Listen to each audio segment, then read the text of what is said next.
Most MV clip presented by Deadpool.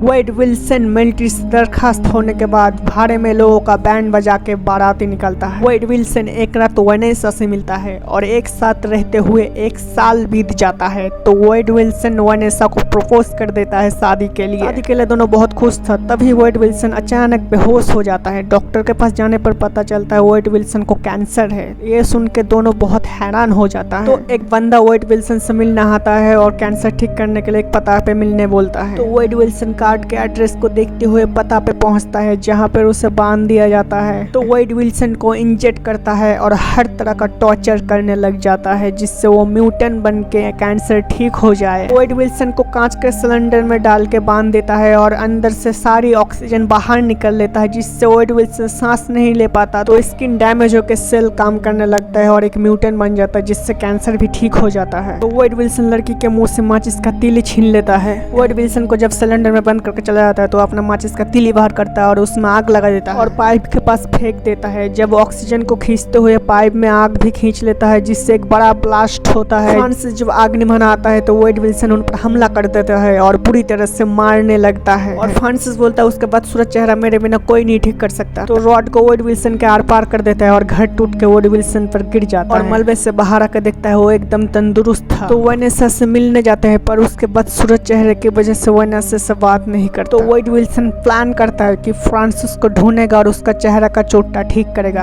तो खुद का नया नाम रखता है डेडपूल और सफेद ड्रेस पहन के विलेन को ढूंढने निकल पड़ता है। खून की वजह से सफेद ड्रेस लाल पड़ जाता था तो एक बूढ़ी औरत आइडिया देता है लाल सूट पहनने के लिए। तो डेडपूल सूट बूट पहने बंदे को ढूंढ लेता है और उसे मार के सब पता लगा लेता है फ्रांसिस के बारे में। तो फ्रांसिस बिजनेस की बात करके ब्रिज के नीचे से गुजरने वाला था तो डेडपूल टैक्सी लेता है और पहुंच जाता है ब्रिज के ऊपर। फ्रांसिस के गुंडे के कार को देखते ही डेडपूल ब्रिज से छलांग मार देता है और सीधा कार के अंदर जा गिरता है जिससे कार पलट जाता है और ब्रिज ब्लॉक हो जाता है। तो डेडपूल फ्रांसिस को पकड़ लेता है और अपना चेहरा ठीक करने के लिए बोलता है। तभी पीछे एक्समैन आ जाता है तो डेडपूल को साथ चलने के लिए बोलता है पर डेडपूल मना कर देता है। तभी फ्रांसिस मौका पाके वहां से भाग निकलता है। तो डेडपूल गुस्सा हो जाता है और उसे पंच मारता है पर डेडपूल का ही हाथ टूट जाता है। तो डेडपूल को हथकड़ी पहना के अपने साथ ले जाता है पर अपना हाथ काट डालते हैं और वहां से भाग निकलता है। कुछ वक्त में डेडपूल का फिर से नया हाथ बाहर आता है पर फ्रांसिस डेडपूल को ढूंढते हुए बार में पहुंच जाते हैं जहां पर वनेसा का फोटो मिल जाता है। पर डेडपूल बार में जाकर देखता है वनेसा सुरक्षित है। तभी वनेसा को खबर देता है कि बाहर कोई उसका इंतजार कर रहा है। तो बाहर जैसे उससे मिलने आता है फ्रांसिस वनेसा को किडनैप करके ले जाता है। डेडपूल वनेसा को बाहर ढूंढने आता है तो उसका बैग मिलता है तो समझ जाता है कि वनेसा किडनैप हो चुका है। तभी फ्रांसिस मैसेज करता है और वनेसा को छुड़ा के ले जाने के लिए बोलता है। तो कन का बैग उठाता है और बोरिया बिस्तर बांध के एक्समैन के पास पहुंच जाता है हेल्प मांगने। तो टैक्सी से होकर पहुंच जाता है एक्समैन के अड्डे में। तभी याद आता है गोला बारूद का बैग तो टैक्सी में ही रह गया है। तभी ससुराल वाले आ जाता है डेडपूल को लेने और गोरी नक्चरी भैंस टीन के डिब्बे को एक पंच मारता है और दूर जाके गिरता है। टीनेज वॉरहेड भी नक्चरी भैंस को दूर जाके फेंकता है। तो डेडपूल ससुराल के बारातियों को मार के फ्रांसिस का नाम लिख देता है। तभी टीनेज वॉरहेड वनेसा को बचाने के लिए डेडपूल को ऊपर पहुंचा देता है। फ्रांसिस वनेसा को कांच के सिलेंडर में डाल के मारने वाला था पर डेडपूल आके बचा लेता है। तभी टीनेज वॉरहेड एक बड़ा विस्फोट करता है जिससे बिल्डिंग गिरने वाला था। तो डेडपूल वनेसा का कांच के सिलेंडर में डाल के नीचे गिरा देता है और पूरा बिल्डिंग नीचे गिर जाता है। तो वनेसा सुरक्षित बच जाता है। डेडपूल फ्रांसिस को अपना चेहरा ठीक करने के लिए बोलता है पर फ्रांसिस बोलता है वो कभी ठीक नहीं होगा। तो फ्रांसिस को डेडपूल मार डालता है। डेडपूल का बस सूरज चेहरा होने के बाद भी वनेसा गले लगा लेता है।